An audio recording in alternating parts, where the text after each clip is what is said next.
Okay so अब हम last unit पे आ गए हैं। कस्टमर रिलेशनशिप मैनेजमेंट का जो यूनिट 5 है, इसके अंदर हम लोग सेल्स फोर्स ऑटोमेशन की बात करेंगे।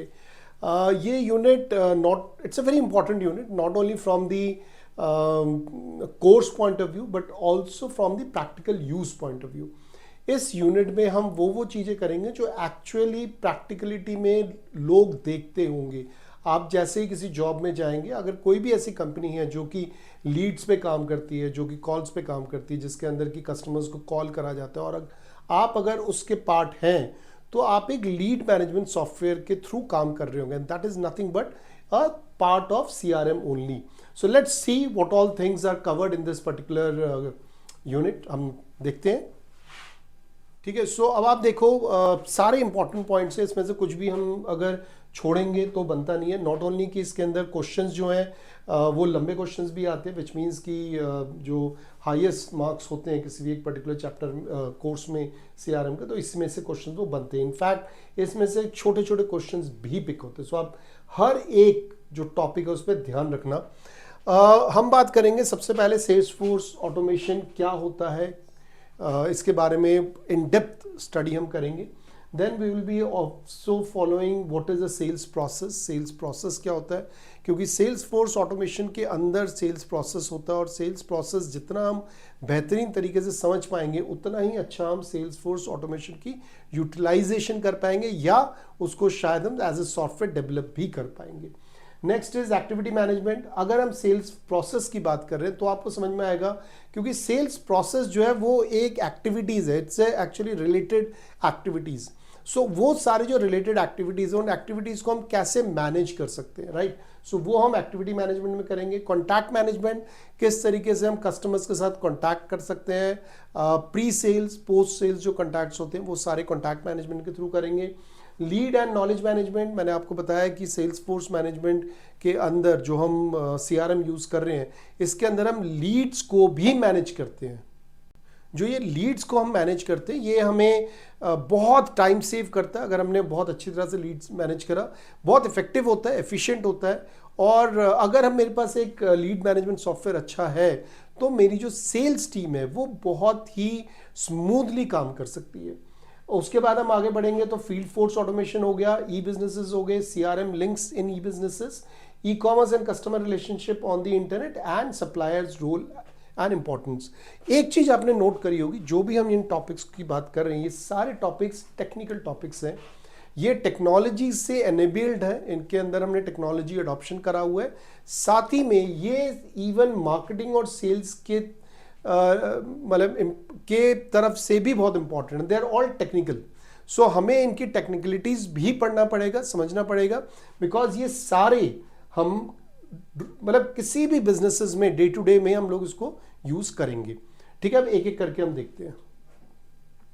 Okay, so we have Salesforce automation. So it's automation is essentially in CRM, considering the requirement of handling a huge size of customer base and level of complexity in each Salesforce related to marketing related and other things. देखो automation का मतलब क्या है? Automation का मतलब है जो चीज़ automatically होती रहे, हमें उसके अंदर इंटरवीन करने की ज़रूरत ना पड़े, मुझे स्टार्ट या स्टॉप करने की ज़रूरत ना पड़े, मुझे किसी भी तरीके से उसके अंदर कोई डिसीजन लेने की ज़रूरत ना पड़े, और ऑटोमेटिक चीज़ें अगर मूव कर रही हैं उसको हम ऑटोमेशन कहते हैं। सेल्स फोर्स ऑटोमेशन में जैसे ये लिखा हुआ है कि it's a huge data that we will be handling. Customer का जो एक तो बहुत सारे कस्टमर्स हैं, मिलियंस कस्टमर्स आर देयर, जिनको मैं शायद टारगेट कर रहा हूँ, और हर एक कस्टमर्स के बहुत डेटाज होते हैं। मतलब एक कस्टमर के करीब आप ऑलमोस्ट 400-500 डेटा पॉइंट्स आप इकट्ठे कर सकते हो। अब आप सपोज करो, अगर मैं ऑलमोस्ट 1 मिलियन कस्टमर्स की बात कर रहा हूँ, जिस 10 lakhs, और उसमें मैं ऐड कर देता हूँ 100-200 कस्टमर्स के डेटा पॉइंट जो हैं, तो ये उतना ही मल्टीप्लाई होता है। It's a huge data we are talking about. इस पूरे डेटा को एज अ एम्प्लॉय और as a company it's not at all possible कि आप बंदों को बोलो, लोगों को बोलो, एम्प्लॉयज को बोलो कि आप इसको मैनेज करो। We have to get into the automation mode. That's the reason these days in CRM artificial intelligence बहुत ज़्यादा यूज हो रहा है, उसका स्कोप बहुत ज़्यादा है इसके अंदर, राइट। सो अगर हम बात कर रहे हैं तो 3 तरीके की ऑटोमेशन की हम बात करेंगे: sales force automation, marketing automation and service automation. Clear? Okay, अब हम देखते हैं कि सेल्स फोर्स ऑटोमेशन एक्चुअली में है क्या। सो जो सेल्स फोर्स ऑटोमेशन है उसमें अगेन मैंने कहा ना, इसमें डेटा की बात हो रही है, हम डेटा को चर्न कर रहे हैं, डेटा को हम मैनेज कर रहे हैं, और वो जो डेटा है उसको हम ऑटोमेशन मोड पे लेके आ रहे हैं। सो हम डेटा क्या ले रहे हैं, हम कस्टमर से डेटा लेंगे कि आपको ये प्रोडक्ट पसंद है कि नहीं पसंद है। सो ये प्री सेल्स की बातें हो रही हैं, आपकी क्या लाइकिंग्स हैं, प्राइस रेंज में आप कैसे जाने पाएंगे, आपकी विलिंगनेस है कि नहीं है, पोजिशनिंग करते हैं हम प्रोडक्ट की, तो उससे हमें कस्टमर्स के प्री सेल्स जो भी उनके परसेप्शंस हैं उनके बारे में पता लगता है।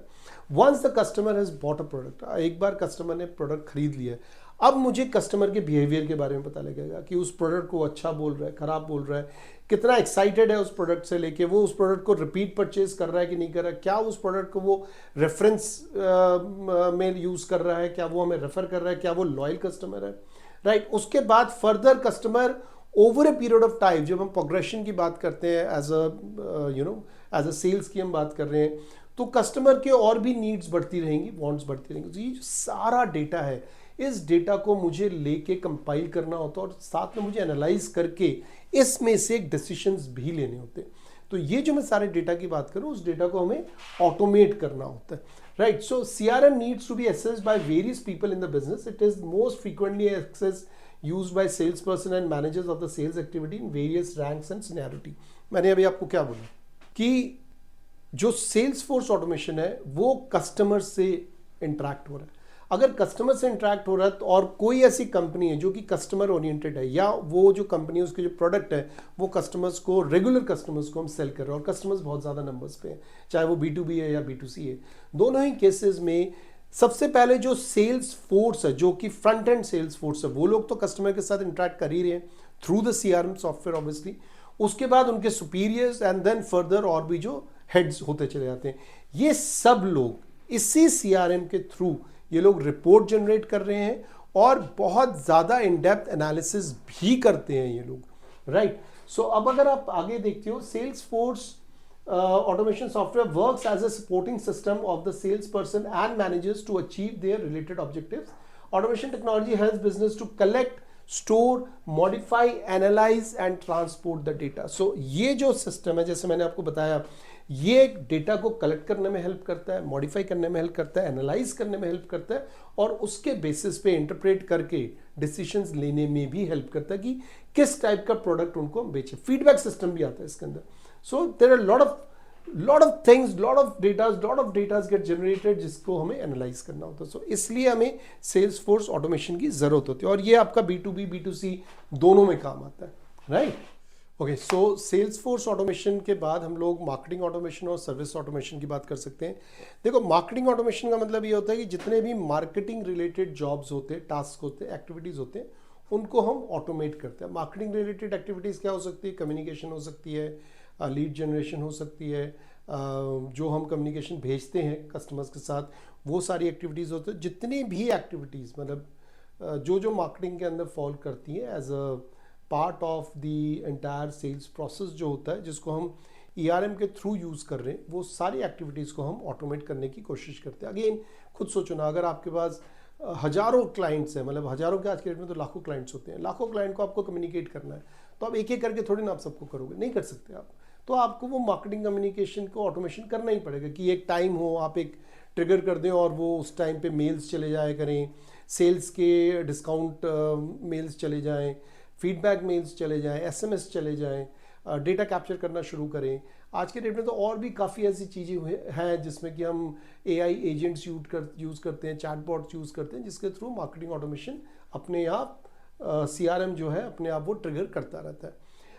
मार्केटिंग ऑटोमेशन के साथ साथ हमें जो नेक्स्ट ऑटोमेशन इसके अंदर पढ़ना पड़ता है वो है सर्विस ऑटोमेशन। सर्विस ऑटोमेशन क्या होता है? आप देखो, सर्विस ऑटोमेशन का मतलब है कि जितने भी फंक्शंस हैं, जितने भी प्रोसेसेस के टास्क एक्टिविटीज़ हैं, उनको इंटीग्रेट करना और वो ऑटोमेटिकली होते रहें, ठीक है ना। It's the process of automation, events, process, task and business function. Services automation helps in achieving multi dimensional visibility into businesses and helps in streamlining the service processes. बहुत क्लियर है। एक जब भी हम सर्विसेज की बात करते हैं, सर्विसेज का मतलब है कि इट्स अ रिलेटेड एक्टिविटीज़ होती है उसमें बहुत सारी, it's actually A chain of processes. So activities बोल सकते हैं, प्रोसेसेस बोल सकते हैं। हमने सेल्स फोर्स ऑटोमेशन को ऑटोमेट करा, हमने मार्केटिंग को ऑटोमेट करा, उसके बाद जो भी चीज़ हम ऑटोमेट कर रहे हैं उसका एक किसी के साथ लिंक भी तो होगा ना। अगर मैं मार्केटिंग ट्रिगर कर रहा हूँ कि भाई ठीक है सबको ईमेल चला जाए कि डिस्काउंट्स है, अब मैं चाहूँगा ना कि वहाँ से रिस्पॉन्स आए, उस रिस्पॉन्स को मुझे कैप्चर करना पड़ेगा। रिस्पॉन्स को कैप्चर करने के बाद डिपेंडिंग ऑन द रिस्पॉन्स मैं नेक्स्ट एक्टिविटी को इनिशिएट करूँगा। तो ये सारे मेरे सर्विसेज एक्टिविटीज़ हो जाते हैं। So all the three needed to be automated, right.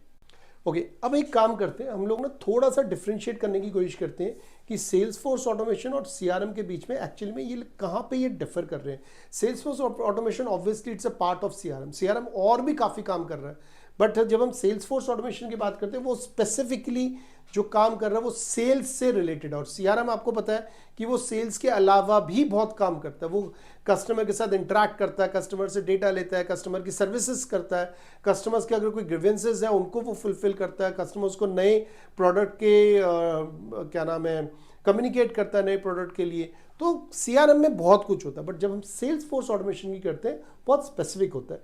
ये एक ऐसा टॉपिक है जिसमें क्वेश्चंस आते हैं, आ चुके हैं, सो इसको आप आराम से पढ़ सकते हो। मैं थोड़ी बहुत चीज़ें बता देता हूँ, अदरवाइज हम ऑलमोस्ट कवर कर चुके हैं। बस ये ध्यान रखना, sales force automation is targeted towards the marketing only.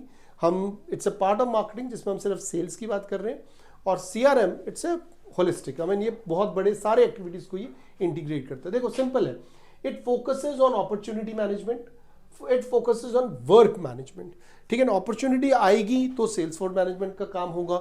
CRM पूरे के पूरे वर्कफोर्स की बात करता है, वर्क मैनेजमेंट की बात करता है। सेकंड है activities list are found within accounts, क्योंकि again it's a sales force management है तो जो एक्टिविटी लिस्ट होगी विद इन दी अकाउंट होगी। बट सीआरएम में activities can be viewed and filtered with different perspective. हमें जरूरी नहीं सेल्स ही करना है, हम उसको कम्युनिकेट करना चाहते हैं कस्टमर्स को। आपने कई बार सुना होगा कि कार्स कुछ खराब हो गई हैं, ठीक है ना, कंपनी चाहती है कि उन कार्स को वापस ले लें। मोबाइल में कुछ इश्यूज आ रहे हैं तो अगर कंपनी चाहती है कि उन मोबाइल्स को कुछ दिनों के लिए हम वापस ले लें या उनको रेक्टिफाई करके दे दें, तो इनका कोई भी लेना देना सेल्स ऑटोमेशन से नहीं है, but then they are a part of CRM only. हमें सर्विसेज टाइम टू टाइम करना है, इसका सेल्स से कोई लेना देना नहीं है। बट आपके पास ट्रिगर हो जाएगा, आपके पास मैसेजेस आ जाएंगे कि आपकी गाड़ी इतनी किलोमीटर चल चुकी है, अब आप उसको सर्विसेज के लिए लेके आइए। So this is the major difference between the CRM and the Salesforce automation। आगे देखते हैं, it provides actionable goals and targets और for each sales team member।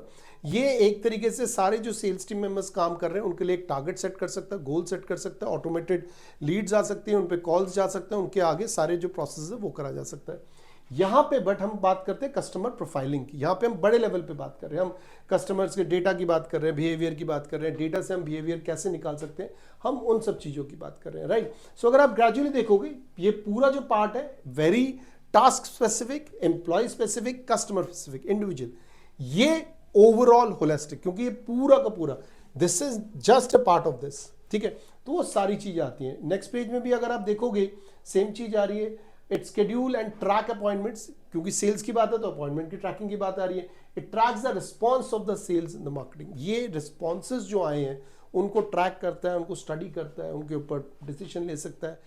देखो जो लास्ट पॉइंट इसके अंदर दिया हुआ है वो ये बात कर रहा है कि भाई जो पाइपलाइन है, कि भाई आपने बात करी है, इट्स अ सेल्स प्रोसेस, बात करी है तो क्या उन्होंने रिस्पॉन्स दिया, आज खरीदेंगे, कल खरीदेंगे, नहीं खरीदेंगे तो क्यों नहीं खरीदेंगे, नेक्स्ट टाइम कब मुझे कॉन्टैक्ट करना है, ये लीड हॉट है या कोल्ड लीड है, कैसा है, ये जो सारी चीज़ें वो पाइपलाइन की बात हो रही है कि हमने जो सेल्स फोर्स मैनेजमेंट है वो मैनेज कर रहा है पाइपलाइन को, अपॉर्चुनिटीज ऑफ वर्कफ्लो को। बट यहाँ अगर आप देखोगे जो सीआरएम ओवरऑल है वो बात करता है मॉनिटरिंग सर्विसेज, सपोर्ट, इंटरेक्शंस। मैंने आपसे बताया सर्विस के लिए सेल्स का कोई बहुत ज़्यादा काम नहीं है, वो एक अलग रोल है, उसको सेल करना है। सेल करने के बाद अगर सर्विसेज में एंटर करना, प्रोडक्ट आपका कोई ऐसा है जिसके अंदर सर्विस एसोसिएटेड है तो वो सीआरएम मैनेज करेगा। आई होप आपको ये क्लियर हो गया कि एसएफए और सीआरएम के बीच में डिफरेंस क्या है, राइट।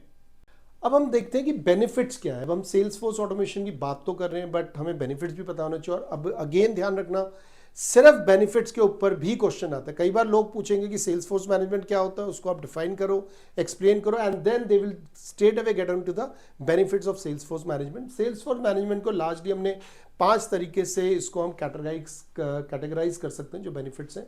पहला, saves time, increase revenue, improve customer service, helps in opportunity management and helps to manage the sales team.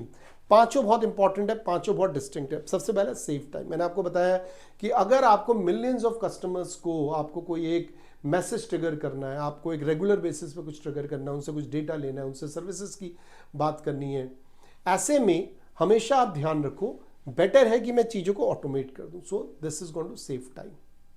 ठीक है, सेव टाइम हो गया। नेक्स्ट जो होगा वो आपका आता है business revenue. I mean CRM use he business revenue के लिए काफ़ी होता है आज के डेट में।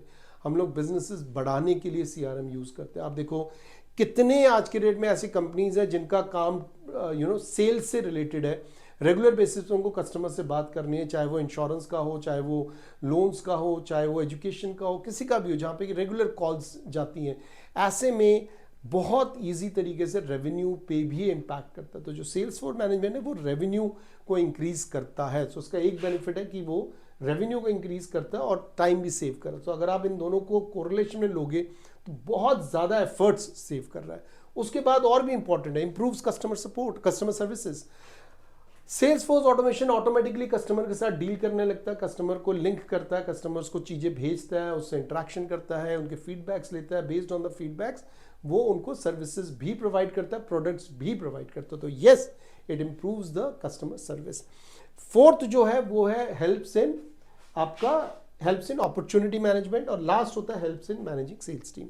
सो अपॉर्चुनिटी मैनेजमेंट मतलब अगर कोई भी मुझे लगता है कि अपॉर्चुनिटी आ रही है तो मैं अपने टारगेटिंग चेंज कर सकता हूँ, सेगमेंटेशन चेंज कर सकता हूँ, पोजीशनिंग चेंज कर सकता हूँ। तो ये सॉफ्टवेयर मुझे अलाउ करते हैं इन सब चीज़ों का। जैसे मुझे सिंपल टारगेट करना है कि एक पर्टिकुलर कोई ऐसा प्रोडक्ट आया जो कि लेडीज़ के लिए, तो जो मेरा पूरा क्लाइंट बेस है, मैं पूरा का पूरे क्लाइंट बेस को वो सारा इन्फॉर्मेशन दे सकता हूँ स्पेसिफिकली लेडीज़ को।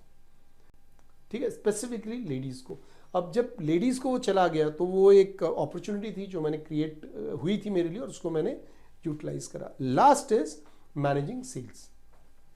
सेल्स फोर्स ऑटोमेशन जो है वो सेल्स टीम को मैनेज करता है। मैंने आपको बताया था जैसे आज के डेट में लीड मैनेजमेंट सॉफ्टवेयर बहुत ज़्यादा बिकते हैं। Sales force software, sales force as a company वो अपने सॉफ्टवेयर बहुत ज़्यादा बेचती है, और भी काफ़ी ऐसी सीआरएम कंपनीज है जो अपने सॉफ्टवेयर बेचते हैं। लार्जली वो सेल्स की पूरी जो एक्टिविटी है, प्रोसेसेस है, एम्प्लॉयज़ है, उनको वो मैनेज करती है। सो मेजर बेनिफिट्स ये 5 हैं। आपको इन 5 पे फोकस करना है और 5 को आपको लिखना पड़ेगा अगर क्वेश्चन आता है इस पे। इसके जैसे हम अभी तक बेनिफिट्स की बात कर रहे थे, मैंने पीछे आपको बेनिफिट्स दिखाए थे, इसके ना डीमेरिट्स भी हैं। देखो कोई भी चीज़ अगर आती है, हमेशा हर चीज़ की सिर्फ खूबियां नहीं होती हैं। आई मीन ऑब्वियसली उसके एक नेगेटिव शेड भी होता है, नेगेटिव साइड भी होता है। डीमेरिट्स सीआरएम के भी हैं, डीमेरिट्स सेल्स फोर्स मैनेजमेंट के भी हैं। सबसे पहला जो डीमेरिट है, सबसे इंपॉर्टेंट डीमेरिट जो है वो है कि ये जो पूरा जो कॉन्सेप्ट जो सॉफ्टवेयर है वो बहुत महंगा है। It's actually costly affair. छोटे जो कंपनीज हैं, छोटे जो लोग डील कर रहे हैं, छोटे बिजनेस यूनिट्स हैं, उनके लिए इस सिस्टम को एक्वायर करना it's not that easy. Acquire करके यूज़ करना इजी नहीं है, they are actually costly.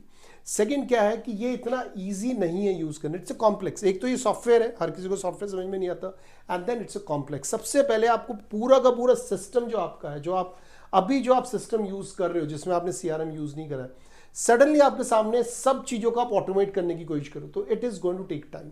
First it's a complex and it's a time taking process. आपको एक एक चीज आपको बिठाना पड़ेगा, अपने एक्सपर्ट्स को, उनके सीआरएम के जो सॉफ्टवेयर एक्सपर्ट्स हैं उनके साथ बैठना पड़ेगा, इंटीग्रेट करना पड़ेगा। इसमें टाइम लगता है, और टाइम कभी कभार 1 साल भी लग जाता है।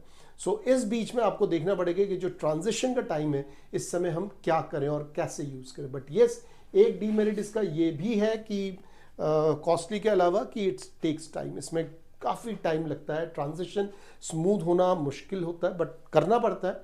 हाँ, एक बार जब हो गया तब वो इजी हो जाता है। इसमें 2 और मुझे ऐसा लगता है कि जो प्रॉब्लम्स है जो मैंने सामने लिखा भी है। एक तो ये है कि जब भी हम सेल्स फोर्स ऑटोमेशन की बात करते हैं ना, काफ़ी लोग ना कस्टमर के साथ डील करने लगते हैं।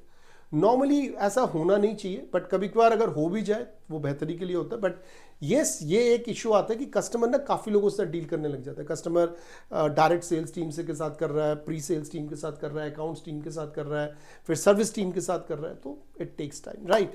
इसके अलावा जो एक और जो लास्ट इंपॉर्टेंट जो मुझे लगता है इसकी जो डीमेरिट है वो है इसका कि फैमिलराइज होने में कस्टमर को भी इसमें टाइम लगता है। क्योंकि एक सॉफ्टवेयर है, अब कस्टमर जरूरी नहीं है कि सॉफ्टवेयर को समझता है, या एम्प्लॉय जरूरी नहीं है कि सॉफ्टवेयर को समझता है। सो टाइम लगता है फैमिलराइज होने में, both for customer and employees, and lot of training efforts goes into it. तो अब आप देखो, महंगा है, ट्रेनिंग्स देना है दोनों को, कस्टमर भी परेशान है, आप भी परेशान है। हो सकता है एक एक साल तक ट्रांजिशन में टाइम लग जाता है। डेटा कभी कभार खो सकता है, जरूरी नहीं कि डेटा पूरा का पूरा आप बोलेंगे कि पूरा चला जाए, ट्रांजिशन का सारा खेल है, बट एट टाइम्स आपको डर ये भी रह सकता है कि डेटा खो सकता है। ये स्मॉल यूनिट्स के लिए बिल्कुल भी नहीं है, आई मीन लार्ज यूनिट्स ही ज़्यादातर इसको यूज़ कर सकते हैं। तो ये कुछ डीमेरिट्स हैं, आप ध्यान रखिएगा। अगर आपके पास आता है क्वेश्चन कि आपको इसके डिसएडवांटेजेस बताने हैं, डीमेरिट्स बताने, आप इनको ईजिली लिख सकते हैं। अब हम कोशिश करते हैं थोड़े इसके फीचर्स देख लेते हैं। हम लोगों ने मेरिट्स एडवांटेजेस देख लिए, डीमेरिट्स देख लिए, फीचर्स देख लेते हैं। Features of salesforce automation, first is managing sales territories. Obviously हम बाइफिकेट कर सकते हैं, सेगमेंटेशन कर सकते हैं और वो सेल्स टेरिटरी को मैनेज कर सकता है। Managing opportunities and tracking competitors, हम नॉट ओनली कि हम अपने चीज़ों को अपने चीज़ों को मैनेज कर सकते हैं, हम कॉम्पिटिटर्स की भी चीज़ें मैनेज कर सकते हैं, ट्रैक कर सकते हैं। वो क्या लॉन्च कर रहे हैं, कितने में लॉन्च कर रहे हैं, क्या फीचर्स दे रहे हैं, क्या उनकी मार्केटिंग स्टाइल है, क्या उनके एडवर्टीजमेंट बजट्स हैं, क्या उनका एडवर्टीजमेंट स्टाइल्स है, उन सारी चीज़ों को आप क्या नाम है ट्रैक कर सकते हो। नेक्स्ट इज फोरकास्टिंग, ये थोड़ा सा इंपॉर्टेंट है और इसके कारण CRM भी बहुत ज़्यादा बिकता है। सेल्सफोर्स ऑटोमेशन तो ज़रूर यूज़ करते हैं और CRM का भी एक कोर एरिया है फोरकास्टिंग, क्योंकि मेरे पास इतना डेटा है, उस डेटा से अगर मैं बेस्ट को निकाल सकता हूं तो फोरकास्टिंग कर सकता हूं कि मैं आगे के लिए बता सकता हूं कि एक कस्टमर किस टाइप के प्रोडक्ट्स ले सकता है, कब ले सकता है, कैसे ले सकता है। तो ये बहुत ज़रूरी हो जाता है किसी भी बिजनेस हाउसेस के लिए, राइट। सेल्सफोर्स ऑटोमेशन मुझे और भी अपॉर्चुनिटी देता है, ये मुझे अलाउ करता है ऑर्डर्स को मैनेज करने के लिए। बिलिंग का पूरा जो सिस्टम है, ऑर्डर्स हैं, ऑर्डर आया गया, कब पहुंचेगा, ये जो पूरा जो एक प्रोसेस है, एक्टिविटी है, एक ऑर्डर आने से लेके पेमेंट होने से लेके प्रोडक्ट को पहुंचने तक, ये सारा एक प्रोसेस है। इनफैक्ट आज के डेट में ऐसा भी होता है कि रिवर्स लॉजिस्टिक्स भी इसके अंदर आया था। कई बार कस्टमर्स को नहीं समझ में आता प्रोडक्ट, वो वापस भी करते हैं, तो इन दैट केस वो प्रोसेस एक और एक्ट आपका एक्टिवेट हो गया, राइट। लास्ट जो होता है वो अपसेलिंग एंड क्रॉस सेलिंग होता है। अपसेलिंग एंड क्रॉस सेलिंग एक रेवेन्यू जनरेशन टूल है। इससे मैं सेम कस्टमर, एक ही कस्टमर है, उससे मैं अलग अलग चीज़ें प्रोडक्ट बेच के मैं अपना रेवेन्यू बेस इंक्रीज कर सकता हूँ। फॉर एग्जांपल सपोज करो मैं ICICI बैंक का एक कस्टमर हूँ, लेट्स से मैं एक बहुत हाइपोथेटिकल केस ले रहा हूँ, आई मीन ऐसा कुछ नहीं है, बट लेट्स से मैं एक ICICI बैंक का कस्टमर हूँ और मेरा अकाउंट है उनके पास। सो अगर मेरा अकाउंट है उनके पास, वो मुझे कॉल कर सकते हैं कि आप OD ले लें, ठीक है ना, आप FD करवा लें, इसके अंदर आपको बेटर रेट्स मिलेंगे। वो म्यूचुअल फंड्स बेच सकते हैं, मुझे इंश्योरेंस बेच सकते हैं, जनरल इंश्योरेंस है, लाइफ इंश्योरेंस है। तो जो प्रोडक्ट एक फाइनेंशियल जो product portfolio product pool of product होता है किसी भी एक बैंक के पास, वो बैंक इस कस्टमर को कुछ भी बेच सकता है। वो सेम अकाउंट को बढ़ा सकते हैं, क्योंकि आज के डेट में अलग अलग अकाउंट्स है, अलग अलग फीचर्स है सब अकाउंट्स के। अगर मेरे पास बेसिक अकाउंट है और मेरे पास पैसा अच्छा खासा आ रहा है, ट्रांजेक्शन ठीक है, तो वो मुझे बेटर बेनिफिट देके मेरे अकाउंट का जो पोजीशनिंग है उसको बढ़ा देंगे। वो मुझे अलग अलग प्रोडक्ट्स भी ऑफर कर सकते हैं। मैंने अभी आपसे प्रोडक्ट की बात करी। सो ऐसे में क्या होता है, अपसेलिंग और cross selling also becomes a very important and integral part of sales force management, क्योंकि अगेन ये रेवेन्यू को हिट कर रहा है, मतलब रेवेन्यू बढ़ा रहा है। देखो मैंने आपको, जो हम इतनी देर से बात कर रहे हैं CRM की, एक चीज़ तो समझ में आ गया है कि CRM जो है ना वो कस्टमर सेंट्रिक है। तो हमें हर चीज़ जो दिमाग में रखना है वो कस्टमर्स के पॉइंट ऑफ व्यू से रखना है। और क्योंकि ये एक मार्केटिंग टूल है और इससे हम सेल्स भी करते हैं, सो हमें सेल्स प्रोसेस के बारे में जानना ज़रूरी है।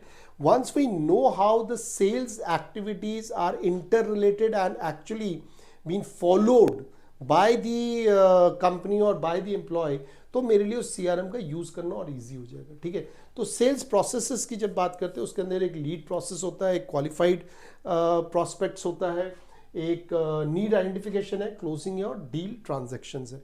तो ये 5 प्रोसेसेस है सेल्स की, जिसके अंदर पूरा का पूरा जो सेल्स एक्टिविटी है वो कवर्ड है। सेल्स लीड मतलब मैं लीड्स कैसे आ रही हैं, कैसे मैं जनरेट कर रहा हूँ, उनके साथ में कैसे एक्ट कर रहा हूँ, कितने कॉल्स कर रहा हूँ, कितने ईमेल्स दे रहा हूँ, कितने SMS दे रहा हूँ, कितने टच पॉइंट्स है जिसके थ्रू मैं कस्टमर को मैं सेल्स के बारे में बता रहा हूँ। So before the sale whatever is happening is sales lead, और इसको मैं मैनेज कितने एफिशिएंटली कर पा रहा हूँ, चाहे वो सेल्स फोर्स के लेवल पे हो, मैनेजर लेवल पे हो, सीनियर मैनेजर लेवल पे हो या टॉप मैनेजमेंट लेवल पे हो, ठीक है। उसके बाद हम आते हैं क्वालिफाइड प्रॉस्पेक्ट्स में। आई मीन हर कोई जो मुझे कॉल कर रहा है कि मैं सामान लेना चाहता हूँ, ज़रूरी नहीं हो मेरे प्रॉस्पेक्ट होगा। प्रॉस्पेक्ट देखना बहुत ज़रूरी है, क्वालिफाई कराना बहुत ज़रूरी है। यहाँ पे हम हॉट सेल्स और सॉरी हॉट लीड्स और कोल्ड लीड्स की बात करते हैं, मतलब जिससे मैं कांटेक्ट कर रहा हूं वो जरूरी नहीं है कि क्वालिफाइड प्रॉस्पेक्ट होगा, तो मुझे उसको कन्वर्ट करना पड़ेगा, मुझे कन्विंस करना पड़ेगा कि प्रोडक्ट अच्छा है, आपके लिए जरूरी है, आप इसको जरूर लें और हमारे थ्रू लें। सो ऐसे में क्या है कि वो qualified prospect is the second process of sales process. Need identification होता है, उसके बाद हमारे पास अलग अलग ऑप्शंस होते हैं, हम उसकी नीड आइडेंटिफिकेशन में एंटर करते हैं कि उसे क्या चाहिए, क्यों चाहिए, कितने में चाहिए, कितनी जल्दी चाहिए, कहाँ चाहिए, किस रूप में चाहिए। सो ये जो सारे के सारे जो जवाब मैं आपको दे रहा हूँ, जो क्वेश्चंस राइज होते हैं और जिसके मैंने जवाब अगर आप दे सकते हैं तो उसको हम बोलते हैं नीड आइडेंटिफिकेशन। फोर्थ पॉइंट आता है क्लोजिंग। अब मैंने सेल्स लीड ले लिया, मैंने प्रॉस्पेक्ट को क्वालिफाइड करा दिया, मतलब वो लेने को तैयार है, मैंने उसकी नीड को पकड़ लिया, मैंने उसको प्रोडक्ट भी ऑफर करना है, नीड पकड़ने के बाद प्रोडक्ट ऑफर करना, प्रोडक्ट ऑफर करके क्या, पैसे तो लेने हैं ना। देखो जब तक पैसों का ट्रांजैक्शन नहीं होगा तब तक फायदा नहीं है। सो मैंने लीड्स को मैंने प्रोडक्ट ऑफर कर दिया, प्रोडक्ट के बारे में बता दिया, प्रोडक्ट से वो खुश है, अब he need to do the deal transaction, मतलब उसको मुझे पैसे देने पड़ेंगे तो वो ट्रांजैक्शन कंप्लीट होगा। अब जब पैसे मेरे पास आ जाएगा या कंपनी के पास आ जाएगा, मेरा सेल्स प्रोसेस क्लोज हो जाता है। यहां से हम फिर फर्दर आफ्टर सेल्स प्रोसेस में एंटर कर जाते हैं।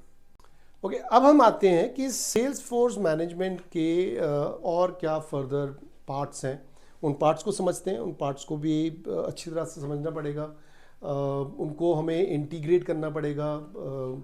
वो पार्ट्स किसी भी तरीके से क्वेश्चन में पूछे जाते हैं। जो सबसे पहला है वो है एक्टिविटी मैनेजमेंट। सो जो सारी एक्टिविटीज़ हैं, राइट, सेल्स फोर्स मैनेजमेंट के अंदर जो सारी एक्टिविटीज़ है वो ऑटोमेटिकली उनको मैनेज करता है। So first is to do task, I mean इसको हम टास्क को टू डू टास्क बोलते हैं, और इवेंट जो होता है, जो मीटिंग्स वगैरह होती हैं, जो हमें टाइम टू टाइम चीज़ें भेजनी है, वो एक इवेंट के रूप में उसको ये लोग ट्रिगर करते हैं। सो जो टास्क होता है ये कुछ भी हो सकता है, मतलब मुझे कॉल करना है, कुछ बिजनेसेस के काम असाइन करने हैं, कुछ टारगेट्स हैं, उन टारगेट्स के बीच में मुझे कुछ सेल करना है, या मुझे कुछ पैसे निकालने हैं कस्टमर से, या कस्टमर को कुछ इन्फॉर्मेशन देना है, वो सारी चीज़ें मेरी टास्क के अंदर आ जाती हैं, जिसको हम टू डू एक्टिविटीज़ कहते हैं। इवेंट होता है कि मैं कुछ ऐसी एक्टिविटी में इन्वॉल्व हूँ जिसमें मैं कस्टमर को अट्रैक्ट कर रहा हूँ ताकि वो मेरे से बात करे या वो प्रोडक्ट को देखे, आए, कम्युनिकेट करना स्टार्ट करे। ये मेरा ऑलमोस्ट वन वे होता है, यहाँ पे टू वे आ जाता है। सो मैं कोशिश करता हूँ एक ऐसा इवेंट क्रिएट करूँ जिससे मैं कस्टमर के साथ इंटरैक्ट करना शुरू करूँ, और जैसे ही मैं कस्टमर के साथ इंटरैक्शन में एंटर कर जाऊँगा वैसे ही मेरे प्रॉस्पेक्ट्स बढ़ने शुरू हो जाते हैं, तो इसको हम इवेंट्स कहते हैं।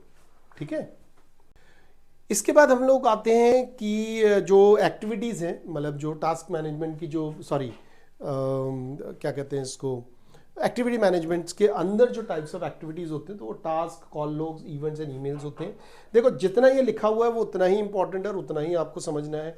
टास्क मतलब वो सारे एक्टिविटीज़ जिसके अंदर सेल्स फोर्स मैनेजमेंट में इन्वॉल्व होते हैं। कॉल लॉग्स मतलब हम सारे जो कॉल्स हमने जो करे या उन्होंने जो करा, मतलब उन्होंने, मतलब कस्टमर जो मुझे करा या मैंने जो कस्टमर को करा, उन सबको मैं रिकॉर्ड करता हूँ, उनकी लॉग्स रखता हूँ रिकॉर्ड करके, ताकि मुझे जब भी ज़रूरत पड़े उसको मैं यूज़ कर सका हूँ।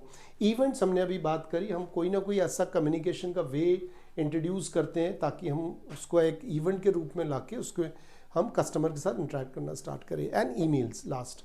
सो एक्टिविटीज़ के अंदर ये सारा तो चीज़ है, बट ईमेल को मैंने अलग इसलिए रखा है क्योंकि ईमेल एक बहुत इंपॉर्टेंट ऑटोमेटेड टास्क है। मैं कभी भी टाइम के हिसाब से मैं ईमेल्स को ट्रिगर कर सकता हूँ, वो सारे कस्टमर के पास पहुंच जाएगा, इसलिए ईमेल्स को मैंने अलग रखा है। And it's a very important part of activity management, right. अब हम नेक्स्ट वाले में देखते हैं। नेक्स्ट वाला जो है वो बात करता है, इनको हम कर चुके हैं, आगे बढ़ते हैं इनमें हम। नेक्स्ट वाला बात करता है कॉन्टैक्ट मैनेजमेंट का। अब कॉन्टैक्ट मैनेजमेंट का मतलब देखो इंग्लिश में साफ है, ये सिंपल ये बात करता है कि हम किस तरीके से कस्टमर के साथ कन्वर्स करते हैं, किस तरीके से साथ कस्टमर के साथ कम्युनिकेट करते हैं, हम कब उनको कॉन्टैक्ट करते हैं, कब उनको हम उनसे फीडबैक लेते हैं, या उनको हम कोई प्रोडक्ट ऑफर करते हैं, डिस्काउंट ऑफर करते हैं, न्यू चीज़ें जो होती हैं वो ऑफर करते हैं। तो ये सारा का सारा जो है, this are all part of contact management.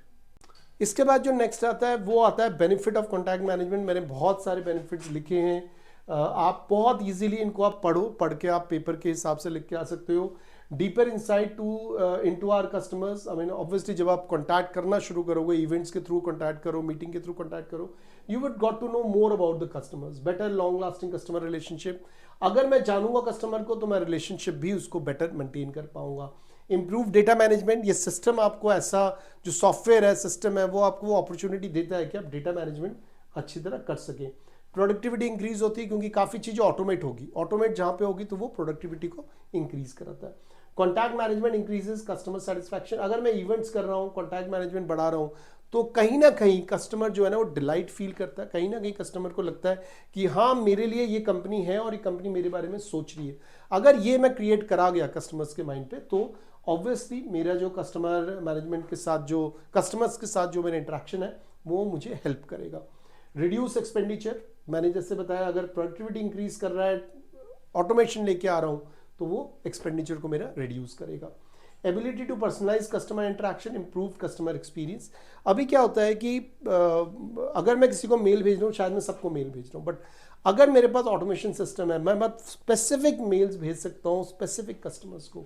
सो मैं क्या कर रहा हूँ, मैं पर्सनलाइज्ड मेल की बात कर रहा हूँ, पर्सनलाइज्ड कॉन्टैक्ट की बात कर रहा हूँ, पर्सनलाइज्ड सर्विसेज की बात कर रहा हूँ। और इन पर्सनलाइज्ड सर्विसेज इंटरेक्शन से मेरा जो कस्टमर एक्सपीरियंस होगा, सॉरी जो कस्टमर का एक्सपीरियंस होगा टुवर्ड्स द कंपनी, वो बहुत बढ़ता है। देखो एक चीज़ समझो, कस्टमर एक्सपीरियंस एक वर्ड नहीं है, ये बहुत इंपॉर्टेंट एस्पेक्ट ऑफ बिजनेस है, इट्स अ प्रोसेस। कस्टमर क्या एक्सपीरियंस सिर्फ तब फील करेगा जब उसने प्रोडक्ट ले लिया? बिल्कुल भी नहीं। कस्टमर एक्सपीरियंस जो है ना पूरा एक प्रोसेस है। आई मीन एक शुरू से लेके एंड तक की जर्नी है कस्टमर की। कस्टमर आया आपके पास, उसने बातें करी, आपने उससे कैसे बात करी, आपने उसको क्या प्रोडक्ट ऑफर करा, क्या उसके नीड को आपने समझा, नीड को समझ के अगर आपने उसको प्रोडक्ट ऑफर किया, क्या कस्टमर खुश है? अगर वो कस्टमर खुश है तो क्या आप उसको और डिलाइटफुल सर्विसेज दे रहे हैं? अगर आप दे रहे हैं तो क्या कस्टमर कन्वर्ट हो रहा है लॉयल में, लॉयल कस्टमर में? लॉयल कस्टमर में कन्वर्ट हो गए, क्या वर्ड ऑफ माउथ अच्छी दे रहा है, क्या वो आपको रेफरेंसेस दे रहा है? अगर वो दे रहा है तो उसका कस्टमर एक्सपीरियंस बहुत अच्छा होगा। अब आप देखो, इट्स अ प्रोसेस। लोग कस्टमर एक्सपीरियंस को एक लाइन में खत्म कर देते हैं, एक लाइन में नहीं खत्म हो सकता, इट्स अ प्रोसेस। हर एक स्टेज पे कस्टमर के साथ जहां जहां आप टच बेस कर रहे हैं, वहां वहां पे आपको कस्टमर का एक्सपीरियंस को आपको चाहिए कि आप लॉक करें, मतलब आप जाने उसको, आप एज ए डेटा पॉइंट उसको आप क्या नाम है कलेक्ट करें और उसको आगे आप यूज़ करें, राइट। इसके बाद अगर आप देखोगे तो दो तीन पॉइंट आ रहे थे, आप थोड़ा सा पहले चलिए। इसके बाद जो पॉइंट्स आ रहे हैं उसके बाद आपका आ रहा है better alignment and collaboration across the team and insight into our results and data driven decision making. ये लास्ट 2 पॉइंट्स भी बहुत इंपॉर्टेंट है कॉन्टैक्ट मैनेजमेंट के। इन दोनों पॉइंट में जो बात कर रहे हैं वो बेसिकली इंटरनल टीम की बात हो रही है कि जो इंटरनल टीम है वो जो सारा प्रोसेस हम कर रहे हैं कस्टमर के साथ कांटेक्ट करने के, तो उसमें वो कैसे कोलैबोरेट कर रहे हैं, वो कैसे बातचीत कर रहे हैं, इंटरनल टीम की अलाइनमेंट क्या है, एनालिसिस क्या है, उस जो भी डेटा आपने कलेक्ट करा है कोलैबोरेट करके, इवेंट करके, कांटेक्ट करके, उस डेटा का कुछ इंसाइट भी तो आपको करना पड़ेगा ना। सो उस डेटा को एनालाइज करना, एनालाइज करके कुछ इंटरप्रिटेशन देना। सो this is all about the benefits of contact management, जो कि बहुत ज़रूरी है। जो नेक्स्ट पॉइंट है इसके अंदर वो लीड मैनेजमेंट है। हमने लीड मैनेजमेंट के ऊपर बहुत बातें करी हुई है। मैंने क्या करा है कि इस पूरे मतलब पीपीटी में मैंने 9 पॉइंट्स रखे हैं लीड मैनेजमेंट के, इसको बहुत इन डेप्थ मैंने समझाने की कोशिश करी है। नॉट नेसेसरली कि बहुत बड़ा क्वेश्चन बनेगा आपके लिए, बट आप अगर समझना चाहें तो मैंने ये आपको शेयर तो करूँगा ही, आप उसमें से पढ़ सकते हो। तो 9 पॉइंट्स है उसमें। सबसे पहला लीड जनरेशन होता है, फिर कस्टमर इंक्वायरी होती है, हम कोशिश करते हैं लीड जनरेट करने की, फिर कस्टमर की इंक्वायरी आती है, आइडेंटिटी हम कैप्चर करते हैं, जो भी कस्टमर ने हमसे इंक्वायरी करी तो उसको हम कैप्चर करते हैं, फिर उसको हम फिल्टर करते हैं कि अगर ये पर्टिकुलर लीड किस प्रोडक्ट के लिए, टीवी के लिए है या ये एसी के लिए है या ये किसी और चीज़ के लिए, तो डिपेंडिंग ऑन कि वो लीड कहाँ कैसे आई है, किसको जाएगी, या जो पूरा सॉफ्टवेयर सिस्टम है वो ही उसको बाइफिकेट कर देगा कि भाई ये जो टीम है ये इस लीड को देखेगी, ये टीम इस लीड को देखेगी। तो इंक्वायरी फिल्टरिंग हो जाती है। लीड की हम ग्रेडिंग भी कर सकते हैं। ग्रेडिंग वही जो मैंने आपको बताया एक्चुअली में कि लीड कहाँ जाएगा। उसके अलावा ये भी हो सकता है कि वो लीड हॉट कितना है, लीड वो कोल्ड कितना है, लीड कितनी जल्दी कन्वर्ट हो जाएगा सेल्स के अंदर, वो सारी चीज़ें हैं। डिस्ट्रीब्यूशन मैंने आगे भेज दिया लीड्स को, अलग अलग लोगों के पास लीड चला गया। उसके बाद जो 3 बचे हैं वो तीनों होते हैं सेल्स कॉन्टैक्ट, लीड नर्चरिंग और सेल्स रिजल्ट। अब हमें बात करनी है अपने लीड वीड आ गया, बहुत अच्छी बात है, बाइफिकेट हो गया, डिस्ट्रीब्यूट हो गया लीड, अब बात तो करेगा ना कोई, तो वो लीड सेल्स के कॉन्टैक्ट होते हैं, हम उसमें बात करना शुरू करते हैं, कॉन्टैक्ट करते हैं through mail, through calls, personal भी हम बात कर सकते हैं, पर्सनल जाके भी हम लीड के साथ इंटरेक्ट कर सकते हैं। फिर नर्चरिंग लीड है, सेल्स रिजल्ट है, उसके बाद हम लीड्स को और फर्दर इन्फॉर्मेशन देते हैं, उनको हम नेगोशिएट करते हैं उनके साथ और क्लोज करने की कोशिश करते हैं। लास्ट है सेल्स रिजल्ट, या तो वो सेल्स हो जाएगा या नहीं होगा, राइट। सो अब हम एक और नेक्स्ट टॉपिक पे चलते हैं। नॉलेज मैनेजमेंट है, बहुत छोटा सा टॉपिक है बट बहुत वाइड है। आई मीन किसी आप अगर इंजीनियर से बात करोगे तो खासकर जो लोग आईटी में हैं, कंप्यूटर से रिलेटेड जॉब्स में है, इंजीनियर जो भी है, उनके लिए नॉलेज मैनेजमेंट एक बहुत बड़ा कॉन्सेप्ट है। इट इज़ बेसिकली बहुत क्रिटिकल कंपोनेंट होता है बिजनेस स्ट्रैटेजी का, कि जो नॉलेज हम गैदर कर रहे हैं उस नॉलेज को स्टोर करना है, और स्टोर इस तरीके से करना है कि जब ज़रूरत हो उसको मैं रिट्रीव कर सकूं। सपोज करो मैं एक पर्टिकुलर किसी कस्टमर के साथ बात कर रहा हूं और कस्टमर एक अच्छे लेवल पे आ गया, कस्टमर प्रोडक्ट बाय करना चाहता है और सडनली मुझे कहीं और जॉब मिल गई, मैं चला गया। अब अगर मैं वो इन्फॉर्मेशन लेके चला गया और मैंने पास नहीं किया दूसरे वाले इंसान पे, या जो दूसरा एग्जीक्यूटिव आ रहा है मेरी जगह, तो वो खराब हो गया ना पूरा का पूरा कंपनी के लिए। सो नॉलेज मैनेजमेंट क्या करता है कि नॉलेज मैनेजमेंट जो है वो इस टाइप के जो डेटाज होते हैं उनको वो बहुत अच्छी तरह से स्टोर करता है, और वो ना लोगों को इंडिपेंडेंट कर देता है। मतलब दे मेक श्योर कि जो कंपनी है वो किसी एक इंसान के भरोसे ना चले, कंपनी में लोग आते रहें जाते रहें। अगर नॉलेज मैनेजमेंट कॉन्सेप्ट अच्छा है तो लोग इस नॉलेज को यूज करके बिना रुके सेम प्रोसेस में आगे बढ़ सकते हैं। So that's why knowledge management is important. Okay, एक और जो आता है इसके अंदर वो है field force automation. In today's competitive environment, network companies are under contact pressure to improve customer services while reducing cost in field operation. This drives a necessity of utilities and communication business to optimize resource assignment and dispatching. Field sales representative जो होते हैं वो basically regular basis पे बात कर रहे हैं customer से, उनसे इंटरेक्ट कर रहे हैं, उनको शायद डिलीवर भी कर रहे हैं अगर प्रोडक्ट्स डिलीवरी की ज़रूरत है। तो ये भी जो है चीज़ ऑटोमेट होना चाहिए। देखो सेल्स आ गया, पैसे आ गए, उसके बाद नेक्स्ट क्या भाई, नेक्स्ट पैकेजिंग हो जानी चाहिए, सामान निकल जाना चाहिए, सामान पहुंच जाना चाहिए कस्टमर के पास, और फिर वापस मेरे पास एक इन्फॉर्मेशन आ जाए कि सामान कस्टमर के पास पहुंच गया। इस बीच में कस्टमर को नहीं समझ में आया सामान, वो वापस करना चाहता, तो अगेन रिवर्स लॉजिस्टिक, ठीक है, यही बंदा फिर जाएगा, फिर लेके आएगा चीज़ों को वापस। तो ये जो सारा जो प्रोसेस है, एक्टिविटीज़ है, ये सारा भी ऑटोमेट हो तो बेटर है। ये थोड़ी ना कि आप वेट करते रहोगे कि अकाउंट वाला बोलेगा कि पैसे आ गए हैं तब आप पैकेजिंग स्टार्ट करोगे, ऐसा नहीं होना चाहिए। तो अकाउंट वाले ने बोला कि पैसे आ गए तब स्टार्ट करोगे, बेटर है इसको ऑटोमेट कर दो। यू शुड नो कि सेल्स कहाँ पे हुई है, जैसे ही पता लग गया सेल्स हुई है आप अपना प्रोसेस स्टार्ट कर दो। तो ये होता है field force automation. Field force automation की ये कुछ एक्टिविटीज़ हैं, अगर आप देखोगे तो inspection, repair, maintenance, outage restoration, meter reading, service installation and testing, trouble call responses, और भी हो सकते हैं। ये कुछ एक हैं जो बहुत ज़रूरी है, उनको हमने रखा है। तो फील्ड फोर्स ऑटोमेशन मतलब हम किस तरीके से जो फील्ड में लोग जा रहे हैं उनको हम ऑटोमेट कर सकते हैं। तो इन सारी चीज़ों को कोशिश करके हम ऑटोमेशन में ला सकते हैं, राइट। नेक्स्ट जो टॉपिक है ना, बड़ा इंपॉर्टेंट सा टॉपिक है, वो टॉपिक है सीआरएम का जो लिंकेज है ई कॉमर्स के साथ, ठीक है ना। जब भी हम ई कॉमर्स की बात करते हैं, हम ई बिजनेसेस की बात करते हैं, तो ई बिजनेस के बारे में जितना मैं बताऊंगा उससे ज़्यादा आप लोगों को आता ही होगा, because all these year you must have read, studied about the E businesses, Amazon, Flipkart, बहुत कॉमन चीज़ होके चली आज के डेट में। क्योंकि ई बिजनेस का कॉन्सेप्ट क्या, बहुत सिंपल कॉन्सेप्ट है। अगर मैं इसको बोलूँ कि जो स्टेप्स हैं, पहला स्टेप है कि मैं जाता हूँ इंटरनेट पे, मैं प्रोडक्ट सर्च करता हूँ, और प्रोडक्ट सर्च करने के बाद मैं प्रोडक्ट को कंपेयर करता हूँ, प्राइसिंग से कंपेयर करूँगा, मैं प्रोडक्ट टू प्रोडक्ट कंपेयर करूँगा, कंपनी टू कंपनी कंपेयर करूँगा, मैं रिव्यूज़ भी देखता हूँ। ये सारे मुझे ऑप्शंस मिल जाते हैं, और जब मुझे समझ में आ जाता है product that yes this is the product that I want to buy, next step क्या होता है, ट्रांजैक्शन होता है। मैं प्रोडक्ट के लिए पैसे देता हूँ और मैं ट्रांजैक्शन कंप्लीट करता हूँ, मुझे बिल मिलता है, मुझे इनवॉइस मिलता है, और उसके बाद मेरा जो प्रोडक्ट है वो डिस्पैच में आ जाता है। वो अगर मेरा सर्विसेज है तो सर्विसेज मिल जाएगा, अगर कोई प्रोडक्ट है तो वो डिस्पैच हो जाएगा, वो डिस्पैच के लिए वो चला जाएगा, और अगेन एवरीथिंग इज ऑटोमेटेड, और एक बार डिस्पैच होने के बाद वो प्रोडक्ट मेरे पास डिलीवर हो जाएगा, ठीक है। अब ये जो सारा प्रोसेस है, इन सारे प्रोसेस में सीआरएम का लिंक ई बिजनेसेस में आ जाता है, जिसको हम ई कॉमर्स के लिंक्स की बात करते हैं सीआरएम के साथ। जो जो मैंने बातें करी आप देखो, they are all part of CRM. आप अगर कभी भी अमेजन खोल के देखते हो, मैंने आपको पहले भी एग्जांपल दिया है, अमेजन आप खोलो, आपको अगर आपने कोई ऐसा प्रोडक्ट लिया है जो शायद कोई सैड प्रोडक्ट है, या आपने कोई बहुत अच्छा प्रोडक्ट लिया है, नेक्स्ट डे सुबह भी जब आप उठोगे ना तो अमेजन आपको वही प्रोडक्ट दिखा रहा होगा। सेम चीज़ नेटफ्लिक्स पे।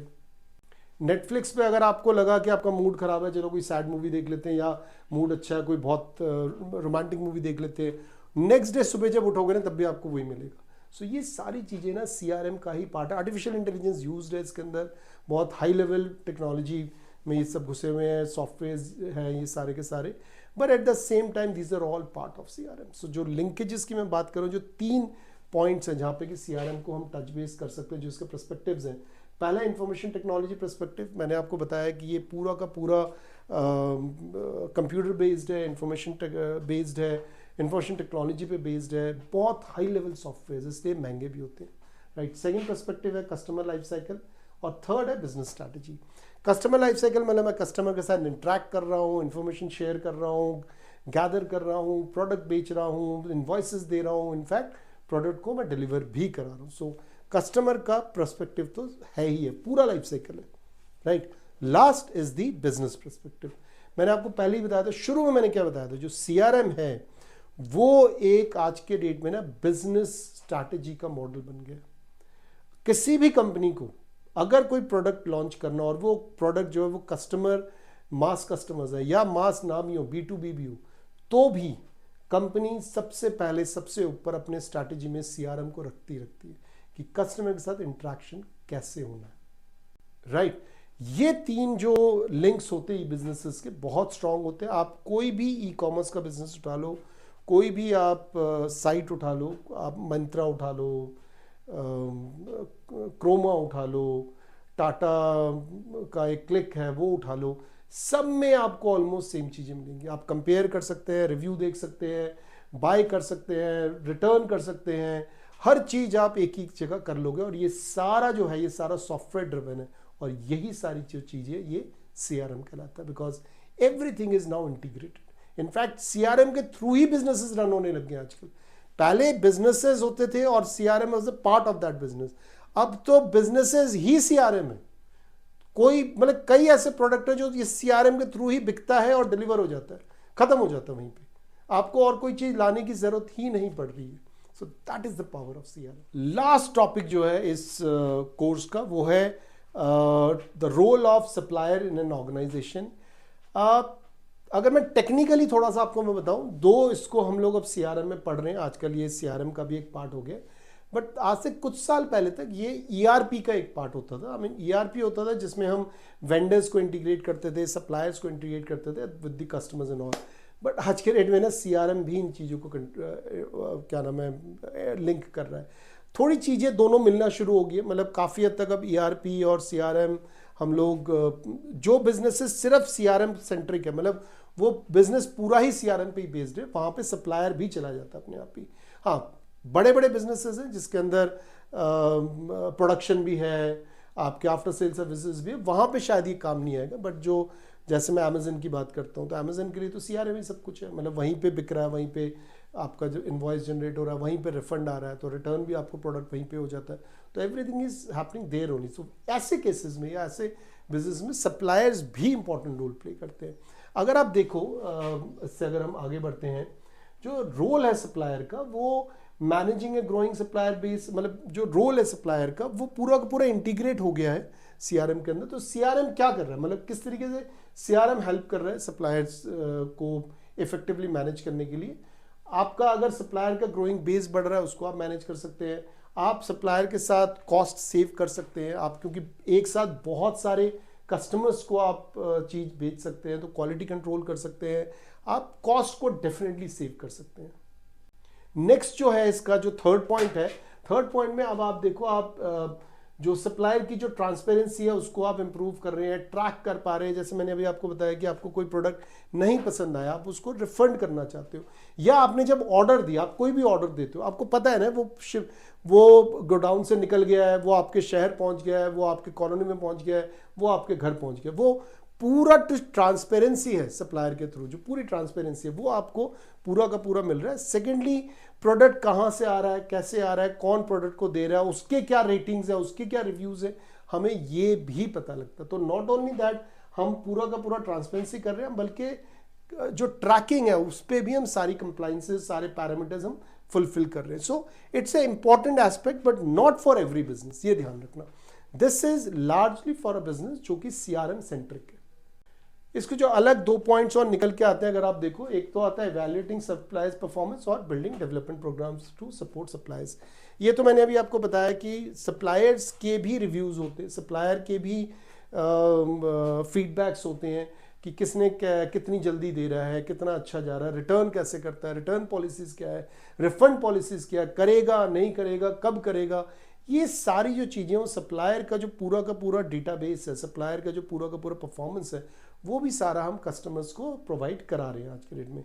लास्ट जो है वो है building development programs for support suppliers. हम हमेशा कस्टमर की ही बात करते हैं, ऐसा नहीं है। मुझे सप्लायर को भी स्ट्रांग बनाना पड़ेगा, मुझे सप्लायर को भी सपोर्ट करना पड़ेगा, मुझे सप्लायर का भी सुनना पड़ेगा। उसके अगर कुछ इश्यूज हैं, उसके अगर कुछ प्रॉब्लम्स हैं, कुछ भी इश्यूज हो सकता है, उसके रिफंड को लेके इश्यूज हो सकता है, रिटर्न पॉलिसी में इश्यू हो सकता है कि कस्टमर्स यूज करके वापस कर रहे हैं, कैसे हम इसको रोक सकते हैं, कैसे हम इसको ट्रैक कर सकते हैं, कैसे हम दोनों को खुश कर सकते हैं।